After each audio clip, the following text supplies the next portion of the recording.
الله الرحمن الرحيم نحمده ونصلي على رسوله الكريم اما بعد. اللہ تبارک و تعالیٰ کے آخری نبی و رسول حضرت محمد مصطفیٰ احمد مجتبیٰ صلی اللہ علیہ وسلم نے ارشاد فرمایا کہ کوئی دن عشر ذی الحجہ کے سوا ایسے نہیں ہیں کہ ان میں عبادت کرنا حق تعالیٰ شانہ کو زیادہ پسند ہو. ان میں سے ایک دن کا روزہ ایک سال روزہ رکھنے کے برابر ہے. یعنی اس کی عبادت کی بھی بڑی اہمیت ہے عام طور پر اور خاص طور پر روزے کی. جو لوگ صحت قوت ہمت رکھتے ہیں ان کو اس سے فائدہ اٹھانا چاہیے ان ایام سے. حدیث شریف میں آتا ہے کہ رمضان کے دن اور اس کی راتیں یہ مستقل حیثیت رکھتی ہیں.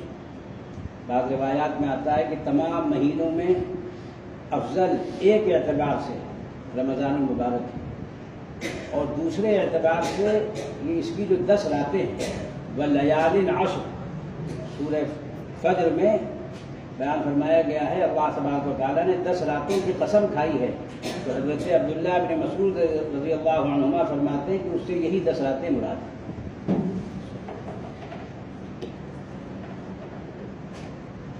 ان میں سے ایک دن کا روزہ ایک سال روزہ رکھنے کے برابر ہے. البتہ 10ویں کو روزہ رکھنا حرام ہے.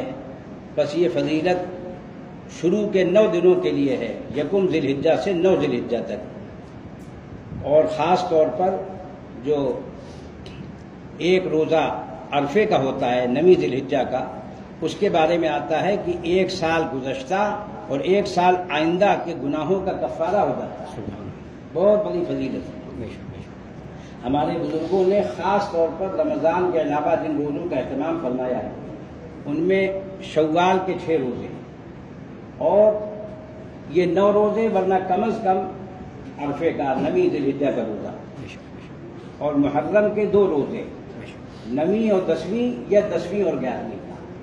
اس کا تعلق واقع کربلا سے کچھ نہیں ہے کیونکہ حضرت صلی اللہ تعالیٰ علیہ وسلم نے تو 50 سال پہلے واقع کربلا کے ہونے سے 50 سال پہلے سب احکام بیان کر دیے ہیں. تو جو لوگ اس کے ساتھ اس کو جوڑ دیتے ہیں وہ دین میں زیادتی ہے, کیونکہ حضرت صلی اللہ علیہ وسلم کے زمانے میں دین مکمل ہو گیا.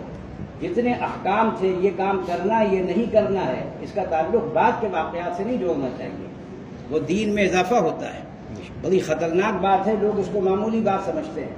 حضرت گنگوہی رحمۃ اللہ علیہ سے کسی نے پوچھا کہ حضرت آپ بدعتی کو مرید نہیں کرتے؟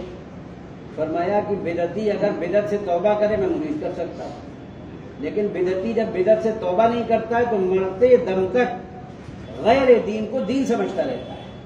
اس لیے اس کا خاتمہ نہیں صحیح ہوتا ہے, ورنہ سوء خاتمہ کا اندیشہ ہوتا ہے کہ وہ غیر دین کو دین سمجھ رہا ہے, بدعت کو سنت سے بہتر سمجھ رہا ہے, اس سے بڑھا رہا ہے اس کو. تو اتنا بڑا جرم ہے اور اتنا بڑا یہ مجرم ہے بدعتی کہ یہ دین میں اضافے کو پر اڑا رہتا ہے, اصرار کرتا ہے اس پر کہ اللہ تعالیٰ نے جو احکام بتلائے اس میں اضافہ, رسول اللہ صلی اللہ علیہ وسلم نے جو طریقہ بتلایا اس میں اضافہ, اور اسی کا نام بدعت ہے. اسی لیے حضرت گنگوہی رحمۃ اللہ علیہ سے کسی نے پوچھا کہ حضرت بدعت کسے کہتے ہیں؟ فرمایا جو کام رسول اللہ صلی اللہ علیہ وسلم نے نہیں کیا, صحابہ کرام نے نہیں کیا, تابعین اور تبع تابعین نے نہیں کیا, بس یہاں تک دین کی عملی تصویر, عملی تفسیر, عملی تشریح مکمل ہو جاتی ہے. 3 صدیوں تک, 1 صدی تک تقریباً صحابہ کرام رضی اللہ عنہم ہیں, دوسری صدی تک تابعین ہیں, تیسری صدی تک تبع تابعین ہیں. اس کے بعد دین کے بارے میں عملی تشریح بھی کرنے کا حق نہیں ہے, وہی سے لیا جائے گا.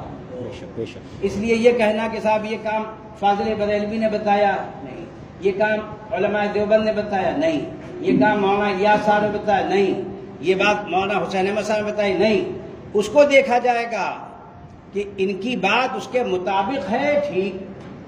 حضرت امام مالک رحمہ اللہ تعالی ائمہ 4 میں دوسرے درجے کے آدمی ہیں. امام ابو حنیفہ رحمۃ اللہ علیہ کے بعد ہر حیثیت سے ان کا مقام ہے. وہ جس وقت رسول اللہ صلی اللہ علیہ وسلم کی مسجد میں بیٹھ کر روضہ اقدس صلی اللہ تعالیٰ علیہ وسلم کے سامنے روایت کرتے تھے تو غسل کر کے آتے تھے. نئے کپڑے پہن کر آتے تھے، معطر ہو کر آتے تھے، بڑے احترام کے ساتھ۔ مالکیہ میں سے میں نے بعض حضرات کو دیکھا ہے وہ آج تک حدیث شریف کے روایت بغیر غسل کے، بغیر اچھے کپڑے پہنے ہوئے، بغیر عطر کے کراتے ہی نہیں، روایت ہی نہیں کرتے حدیث شریف کہ بغیر اس کے نہیں، یہ اس کے ظاہری آداب میں سے۔ اتنے آداب کی رعایت کے باوجود اس کے بعد کیا کہتے تھے؟ رسول اللہ صلی اللہ علیہ وسلم کے روضہ اقدس صلی اللہ علیہ وسلم کو اشارہ کرتے تھے، کل یؤخذ ویرد الا صاحب هذا القبر۔ کہتے تھے کہ ہر شخص کی بات قبول بھی کی جا سکتی ہے اور رد بھی کی جا سکتی ہے سوائے اس ذات گرامی۔ یہ ہے دین کی اصل۔ اسی لیے حضرت حکیم الامت، مجدد الملت، محیی سنت ظاہرہ والباطنہ، قامع البدعات والرسوم، حضرت تھانوی رحمۃ اللہ علیہ نے فرمایا کہ ہمارا قبلہ و کعبہ عقائد میں، اخلاق میں، اعمال میں، افعال میں، احوال میں، اقوال میں، ان سب چیزوں میں کون ہے؟ رسول اللہ صلی اللہ علیہ وسلم۔ اگر ہم نے آپ صلی اللہ علیہ وسلم کو اپنا آئینہ بنا کر اور دیکھا کہ ہم اس کے مطابق ہیں یا نہیں، کیونکہ رسول اللہ صلی اللہ علیہ وسلم کی محبوبیت قطعی ہے۔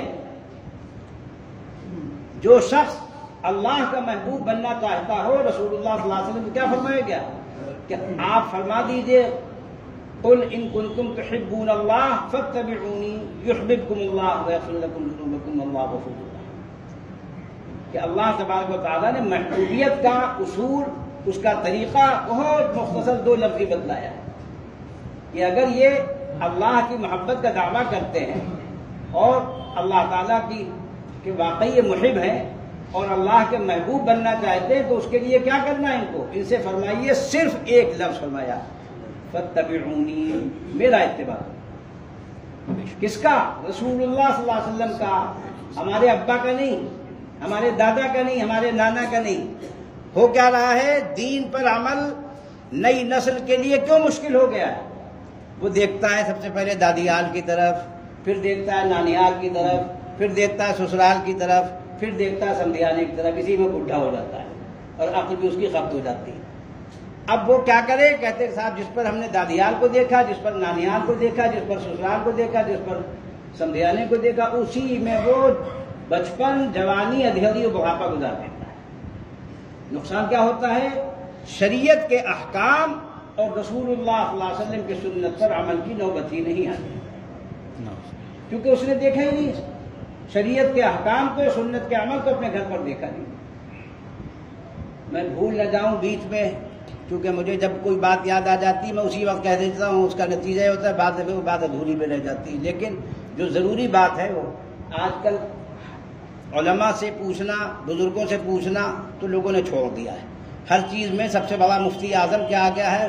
فیس بک اور یہ موبائل میں واٹس ایپ، ہر کس و ناقص اس پہ مسئلہ بتاتا رہتا ہے، ہر کس و ناقص اس پر اپنی تحقیق بگاڑتا رہتا ہے، چاہے وہ بالکل نابلد ہو، ابجد سے واقف نہ ہو وہ دین کے علم کے، وہ اپنا تحقیق بگاڑتا رہتا ہے۔ اب بھائی بتائیے، پاکستان کا آڈیو ڈال دیا، اب لوگ یہ نہیں دیکھ رہے کہ یہ تقریر کہاں کر رہا ہے۔ اب لوگ مجھے کم سے کم 10 لوگوں نے بھیجا ہوگا کہ مفتی صاحب یہ کہہ رہے ہیں کہ کٹرے کی قربانی جائز نہیں۔ میں نے کہا کہاں کہہ رہے ہیں؟ جہاں دھولے سے گائے کی قربانی ہوتی ہے وہاں یہ کہہ رہے ہیں۔ آپ نے یہ دیکھ رہے کہ آپ کہاں کھڑے ہیں، کہاں بیٹھے ہیں؟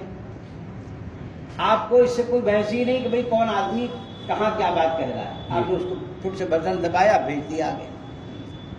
اب وہ کہہ رہے ہیں دیکھو بھائی، بھینس کے ہاتھ پر، بھینس پر ہاتھ رکھ کر کہہ رہے ہیں کہ دیکھو بھائی اس کا تذکرہ نہ قرآن میں ہے نہ حدیث میں ہے، نہ اللہ کے رسول نے اس کی قربانی کی، نہ صحابہ کرام نے کی، لہذا اس کی قربانی جو ہے مقبول نہیں، نہ اس پر کوئی اجر ملے گا۔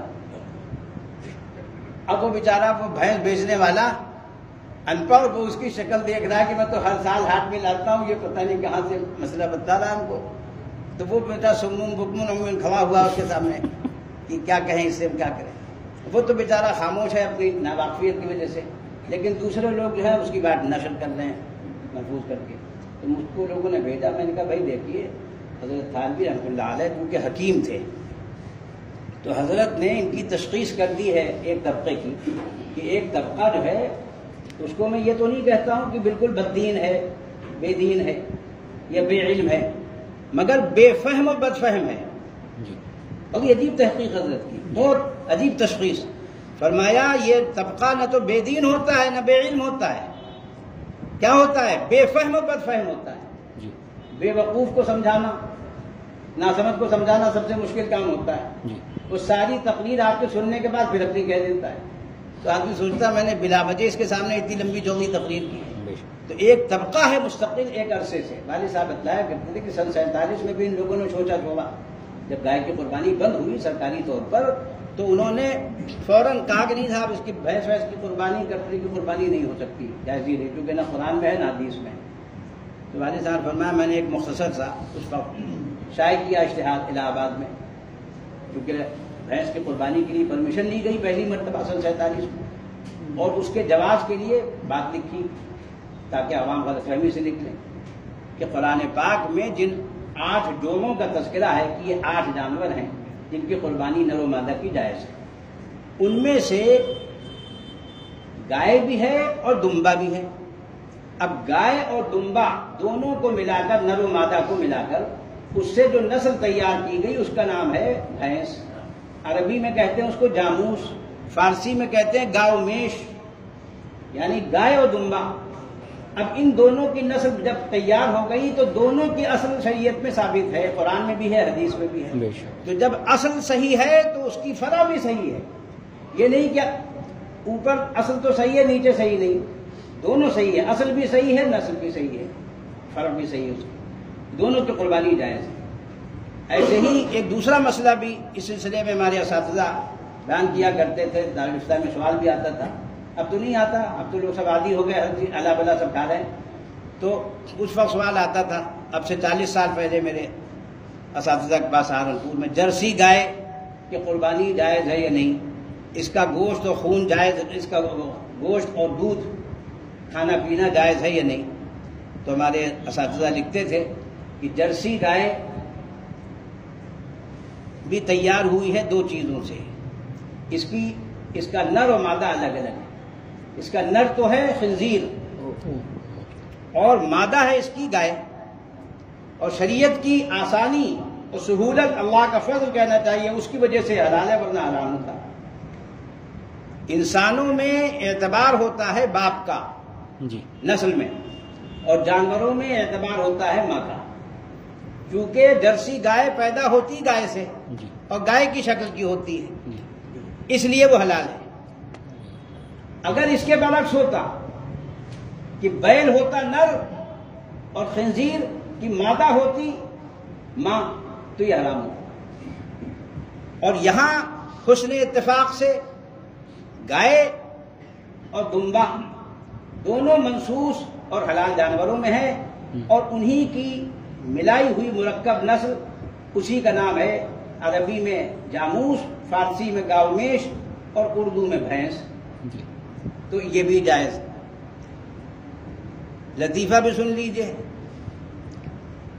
یہ خالی جانوروں میں نہیں ہوئی، دو چیزوں کی ایک نسل۔ میں چھوٹا تھا تو میں نے والد صاحب سے پوچھا یہ کون لوگ کھڑے ہیں؟ آپ لوگ تو آئے دن دیکھتے رہتے ہیں، میں نے پہلی دفعہ دیکھا تو اس وقت 5 سال کا تھا، میں 5-7 سال کا۔ والد صاحب نے بتلایا یہ اینگلو انڈین کھڑے ہیں۔ کہ یہ کون ہوتے ہیں؟ تو کہا کہ ان کے ماں اور باپ ہندوستان اور انگلینڈ کے رہتے ہیں، ایک ہندوستان کا ایک انگلینڈ کا، تو ان کو اینگلو انڈین نسل کہا جاتا ہے۔ تو یہ اشرف المخلوقات میں انسانوں میں بھی تیار کی گئی نسل اینگلو انڈین۔ اور پھر جب اور آپ دیکھیں گے، غور کریں گے، تو ایک طبقہ اہل سنت کا ہے، اہل تسنن کا ہے، اور دوسرا اہل تشیع کا ہے۔ ادھر سے شوہر لے لیا گیا، ادھر سے بیوی لے لی گئی، اب نسل ظاہر بات ہے کیسی تیار ہوگی؟ باپ مقلد، ماں غیر مقلد، یا اس کا برعکس، باپ اہل سنت میں سے اور ماں اہل بدعت میں سے، نسل پر اس کا اثر لازمی ہے، نسل پر اثر پڑتا ہے۔ تو یہ چیزیں انسانوں کے ساتھ بھی ہو رہی ہیں، کیونکہ یہ سب کام کس نے کرایا؟ یہ شیطان مشورہ دیتا ہے۔ اب شیطان کی کارگزاری آگے بڑھ چکی ہے، کیونکہ اس کا سب سے بڑا جو شیطان ہے دجال اعظم، اس کی آمد قریب ہے، اس کے لیے یہود نے پوری شیطنت پھیلا رکھی ہے، اس کی آمد کی تیاری کر رہے ہیں سب۔ تو ان کے یہاں کیا ہے، قرآن پاک میں آپ پڑھ کے دیکھیے، سنیے آپ اپنے حافظ، قاری، عالم، مولوی سے کہ قرآن پاک کیا کہہ رہا ہے۔ ہم ساری کتابیں پڑھتے ہیں، سنتے ہیں، نہیں سنتے تو قرآن پاک کہ شیطان نے کیا کیا وعدے کیے اللہ تبارک و تعالیٰ سے، ان میں سے ایک بات اس نے یہ بھی کہی فَلَيُغَيِّرُنَّ خَلْقَ اللَّهِ، وہ اللہ کی تخلیق میں تغیر کرے گا، تبدیل کرے گا، جو اللہ کی پیدا کی ہوئی چیزیں ہیں ان میں رد و بدل کرے گا۔ آج کل نسلیں تیار کی جا رہی ہیں ہر چیز میں۔ ایک باغباں نے بتایا کہ کنو ہے یہ پھل، کہا یہ بھی موسمی اور سنترے سے تیار کیا گیا ہے، اور آم میں تو انگنت قلمیں لگتی ہیں، کھجور میں انگنت قلمیں لگتی ہیں، وہ اس کو مشکل کہتے ہیں، بہت سی چیزوں سے تیار کر لیتے ہیں اس میں سب مزے پیدا ہو جاتے ہیں۔ تو یہ چیز بہت سی چیزوں میں اس وقت چل رہی ہے، عام ہو رہی ہے۔ مجھے تو بتانا تھا صرف مسئلہ، یہ تو میں نے آپ کو کچھ واقعات اور لطائف سنا دیے تاکہ آپ اس پر غور کریں کہ اس وقت گھروں کے ماحول کیوں متاثر ہو رہے ہیں۔ میرے پاس ایک دادا آئے اور کہنے لگے کہ اب تو میرے پوتے پر پوتے ہو چکے ہیں، اور قبلہ مفتی صاحب منع کیا کرتے تھے کہ دیکھو اپنا دین، اپنا مذہب، اپنا مسلک، اپنا مشرب دکھا کرو پھر شادی کیا کرو، ورنہ تیتر بٹیر تیار ہوں گے سب، ایک نسلی تمہارے گھر پہ نہیں رہ جائے گی۔ تو کہنے لگے کہ اب میں بے بس ہو گیا ہوں، کیونکہ ہم بہو لے آئے تھے ایسے ہی گھرانے کی، وہ ہماری بہو جو ہے وہ اپنے ہی گھرانے کی لڑکیاں لے آئی اب ہمارے پوتوں اور پوتیوں کے لیے، تو اب ہم گھر پہ بے بس ہو گئے۔ تو گھر پر وہ زندہ اپنے کو کہہ رہے تھے کہ ہم گویا کہ بے دست و پا ہو گئے۔ تو یہ چیز تجربے کی ہوتی ہے، اسی لیے فرمایا گیا سل المجرب ولا تسل الحکیم، محض عقلمند سے مت پوچھو، تجربے کار سے مشورہ کرو۔ آج کل لوگ بوڑھے کو بے وقوف سمجھتے ہیں، یہ چونکہ جن کی تعلیم حاصل کر رہے ہیں ان کا بوڑھے ماں باپ کو بھیج دیا جاتا ہے کہ ہمارے ساتھ رکھنے کے لائق نہیں، ان کو دوسری جگہ بھیجو، جیسے جانور رکھے جاتے ہیں ایسے انسان رکھے جاتے ہیں۔ تو ان کے یہاں تو پڑھا لکھا جانور انسان کو قرار دیا گیا ہے، ہمارے یہاں وہ اشرف المخلوقات ہے، اللہ تبارک و تعالیٰ سے اس کو نسبت ہے بندگی کی۔ حضرت آدم، حضرت حوا کی وہ اولاد ہے، ان کا فرزند ہے، اشرف المخلوقات ہے، یہ دوسری نسبت ہے۔ اب تعالیٰ شانہ سے تو تخلیق کی نسبت ہے اور ان سے اولاد ہونے کی نسبت ہے، اور آخری اور سب سے اہم نسبت کیا ہے جس کے بعد کوئی نسبت نہیں، سب سے بڑی نسبت اللہ کے آخری نبی و رسول صلی اللہ علیہ وسلم کے ہم سب امتی ہیں۔ آج ہم لوگوں کی ساری طاقت کس میں تقسیم ہے، یہ فلاں برادری کے، یہ فلاں برادری کے، یہ فلاں برادری کے، یہ فلاں برادری کے، یہ فلاں برادری کے، نہیں ہے تو آدمی نہیں ہے۔ حضرت آدم کے اولاد ہونا اور حضور اقدس صلی اللہ علیہ وسلم کا امتی ہونا ان کے دماغوں سے غائب، سب کی نقلیں ہو رہی ہیں، کافروں کی بھی، مشرکوں کی بھی، نصرانیوں کی، یہودیوں کی، مجوسیوں کی، ملحدوں کی، زندیقوں کی، بددینوں کی، بے دینوں کی، عام زبان میں نہیں ہو رہی ہے تو رسول اللہ صلی اللہ علیہ وسلم کی۔ ہمارے استاد حضرت مولانا قاری سید صدیق احمد صاحب بانگی رحمۃ اللہ علیہ بڑے درد کے ساتھ فرمایا کرتے تھے، شادی میں سب کو خوش کرنے کی فکر کی جاتی ہے، سب کو راضی رکھنے کی فکر کی جاتی ہے، نہیں کی جاتی تو اللہ کو، اللہ کے رسول صلی اللہ علیہ وسلم، نکاح ہو رہا ہے، شادی ہو رہی ہے، شادی گھر خدا جانے کتنے میں بک کرا لیا گیا، اور نکاح پڑھانے والا جو ہے اسی کی خبر نہیں کہ نکاح پڑھانا بھی جانتا ہے بیچارہ یا نہیں جانتا ہے۔ میرے پاس ایک لڑکا لایا گیا، ایک مسجد کا امام، اب وہ بیچارے کے پاس رجسٹر وہ خرید لایا ہوگا کہیں سے، اب وہ ٹھیلی والا آیا، وہ سہارنپور تھا، آگرہ ہوتا تو ہو جاتا نکاح، یہاں تو پتہ بھی نہیں چلتا لوگ، وہ ٹھیلی پر جو پھل بیچتے ہیں وہ شخص تھا، میں اس کو عامی آدمی سمجھتا تھا، لیکن بہرحال وہ بزرگوں کی اور علماء کی بستی ہے تو اس کا اثر تھا اس پر۔ اس نے کہا کہ جی حضرت اس نے نکاح پڑھایا، اور لیکن جیسے نکاح پڑھایا جاتا ہے ویسے تو اس نے پڑھایا نہیں۔ میں نے کہا کیسے پڑھایا تھا؟ تو اس نے کہا کہ میں نے سورہ احزاب کا آخری رکوع پڑھا، اور کہا انہوں نے رکوع پڑھ کے دعا کرا دی، ایجاب و قبول کے الفاظ وہ نہیں جانتا تھا وہاں میں، اس نے کہا، اور انہوں نے کچھ پوچھا ہی نہیں نہ کچھ کہا۔ اب مجھے بڑی ناگواری، میں نے اس کے 2 تھپڑ مارے، میں میں نے کیا کرتے ہو؟ کہ نماز پڑھا. میں نے کہا نماز پڑھاتے ہو, نکاح پڑھانا نہیں جانتے تو کیوں پڑھایا تم نے نکاح؟ حرام کاری کراؤ گے؟ جب نکاح نہیں ہوگا تو کیا ہوگا بتائیے؟ نکاح نہیں ہوگا, اولاد کا نسب ثابت نہیں ہوگا, والدین مریں گے, ان کی میراث کا مستحق نہیں ہوگا, وہ اولاد ہے ہی نہیں اس کی. 3 چیزوں پر اثر پڑتا ہے. جس زمانے میں مسئلہ طلاق اٹھا تو میرے پاس غیر مسلم آئے, وکیل بھی تھے, ان میں کچھ پڑھے لکھے, کچھ مرد عورت سب. انہوں نے پوچھا, میں نے جب ان کو بتایا کہ یہ تو کوئی بات کہی نہیں رہا ہے کہ اس سے 3 چیزوں پر اثر پڑے گا. میں نے کہا بھائی جج صاحب کو اس سے سابقہ تھوڑی پڑتا ہے, اس سے سابقہ تو مفتی کو پڑتا ہے. صبح سے شام تک ہمارے پاس یہ مسئلے آتے ہیں. میں نے کہا آپ سمجھ رہے ہیں کہ خالی ظالم مرد ہوتا ہے؟ میں نے کہا بعض دفعہ اتنی شریر ہوتی ہے عورت کہ اس سے مجبور ہو کر شوہر طلاق دیتا ہے. میں نے کہا مرد کے ظلم اور عورت کی شرارت کی وجہ سے طلاق ہوتی ہے. صرف آپ نے مرد کو ظالم قرار دے دیا, زیادتی ہے. تو کہ یہ تو کوئی کہی نہیں رہا ہے. میں نے کہا بھائی میں تو کہہ رہا ہوں, میں ذمہ دار ہوں کہ سب لوگ کہیں, میں اپنا ذمہ دار ہوں. مجھے اپنا جواب دینا ہے اللہ کو کہ جب تم سے پوچھا گیا تم نے کیا جواب دیا. میں نے کہا طلاق ہوتی ہے شراب اور جوئے کی وجہ سے. شرابی اور جواری سب سے زیادہ طلاق دیتے ہیں, اور عیاشیاں کرنے والے طلاق دیتے ہیں. بیوی کو قاعدے سے رکھتے نہیں, ادھر ادھر رکھے کو رکھتے پھرتے ہیں. کل ہی ایک عورت آ کے صبح رو رہی تھی کہ صاحب دیکھیے ہم کو اتنا مارا اتنا مارا. تو یہ صورتحال ہے. اب اس میں تھوڑے سے وقت میں کیا کیا عرض کیا جائے, کیا نہ بتایا جائے. بہرحال مختصر عرض کرنا تھا کہ ہر کام سنت کے مطابق ہو, شریعت کے احکام کے مطابق ہو.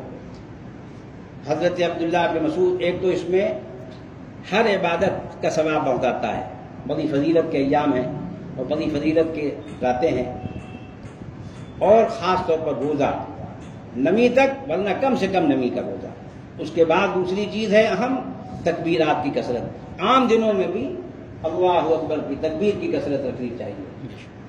استغفار و تکبیر, ہمارے بزرگوں نے تو چھوٹے چھوٹے معمولات میں اس کو جمع کر دیا. بھائی کیا پڑھو, کلمہ طیبہ کی تسبیح پڑھ لیا کرو, تیسرے کلمے کی تسبیح پڑھ لیا کرو, درود شریف کی تسبیح پڑھ لیا کرو, سب کچھ اس میں آ جاتا ہے. حضرت شاہ عبدالقادر صاحب رائے پوری رحمۃ اللہ علیہ سے ہمارے استاد حضرت مولانا عاقل صاحب بیعت ہوئے, تو میں نے ان سے پوچھا مسجد نبوی میں کہ حضرت آپ کو حضرت نے کوئی خاص ذکر تلقین فرمایا, کوئی خاص عمل بتلایا, کوئی ورد فرمایا؟ کہ بس جب میں بیعت ہوا میں نے پوچھا کہ حضرت کوئی ورد بتلا دیجئے کیا پڑھا کروں. فرمایا پڑھنے پڑھانے والے آدمی ہوں, زیادہ وقت تو ملے گا نہیں مطالعے سے. ان کے پاس بیچارے جماعت والے مرید ہو گئے تو کہنے لگے کہ یہ تو ہر وقت کتابی دیکھتے رہتے. تو جب آتے تھے, جب کہ بھائی کچھ کہنا ہے تو کہو نہ جاؤ, تو بیچارے کام میں مشغول رہتے تھے. تو اس کو کام ہی نہیں سمجھتے کہ مطالعہ کرنا پڑھانا ہے. تو وہ ہر آدمی کی ایک لائن ہوتی ہے. حضرت شاہ عبدالقادر صاحب رائے پوری نے ان کو وظیفہ نہیں بتایا ہزارہ تسبیح کا, فرمایا تیسرا کرنا مولوی صاحب پڑھا کرو, اس پہ سب کچھ ہے, جامع الاذکار ہے. میرے دادا میاں مرحوم نے 1965 میں لکھا تھا, ہولیوپیتھک اس کا نام ہے, ہولیوپیتھک. پہلے استغفار, پھر تیسرا کلمہ, اور آخر میں درود شریف. اور اس کو چاہو تو 7 دن پر تقسیم کر دو. سنیچر سے شروع کرو استغفار, اور پھر جمعے کو درود شریف آ جائے گا, صلاۃ و سلام. پورے ہفتے میں کرتے رہو, ورنہ روزانہ کم سے کم ایک تسبیح پڑھو. تو حضرت عبداللہ بن مسعود رضی اللہ تعالیٰ عنہ خاص طور پر عرفے کی فجر سے یوم عرفہ یعنی 13ویں ذی الحجہ کے عصر تک ہر نماز کے بعد بآواز بلند فرمایا کرتے تھے, اللہ اکبر اللہ اکبر, لا الہ الا اللہ اللہ اکبر اللہ اکبر وللہ الحمد. اور یہ حضرت سیدنا علی رضی اللہ تعالیٰ عنہ سے بھی یہی منقول ہے. رسول اللہ صلی اللہ علیہ وسلم نے ارشاد فرمایا کہ عرفے کا روزہ 1000 روزے کے برابر ہے. نیز ارشاد فرمایا جس نے عرفے کا روزہ رکھا اس کے پے در پے 2 سال کے گناہ بخش دیے جائیں گے. اور فرمایا کہ کوئی دن اللہ کے نزدیک اس سے افضل نہیں ہے کہ ان میں جو اعمال کیے جاتے ہیں, تو یہ خاص طور پر یہ جو ایام ذی الحجہ ہیں شروع کے, ان میں اعمال کی فضیلت بہت بڑھ جاتی ہے. تو اس میں سب سے زیادہ کثرت کے لیے فرمایا گیا کہ اس میں لا الہ الا اللہ واللہ اکبر یعنی اس کو تحلیل و تکبیر کہتے ہیں. تو اس ذکر کی کثرت آئی ہے.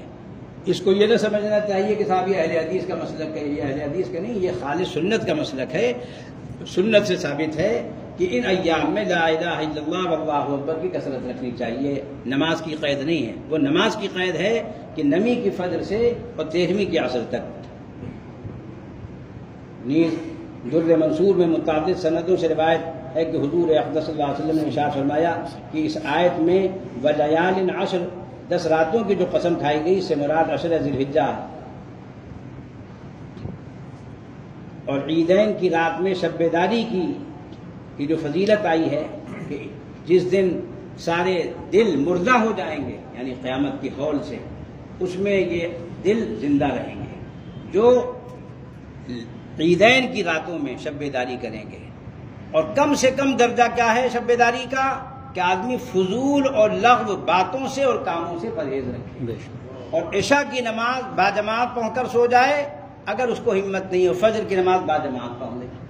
لیکن لغو کاموں سے اور لغو باتوں سے جس میں یہ موبائل اس وقت سر فہرست داخل ہے، اس کا نقصان کیا ہو رہا ہے؟ دیر تک جاگتے ہیں پھر دیر تک سوتے ہیں. اللہ تعالیٰ حفاظت فرمائے، ہم سب کو اخلاص نصیب فرمائے، ہمت نصیب فرمائے. باخر دعوانا الحمدللہ.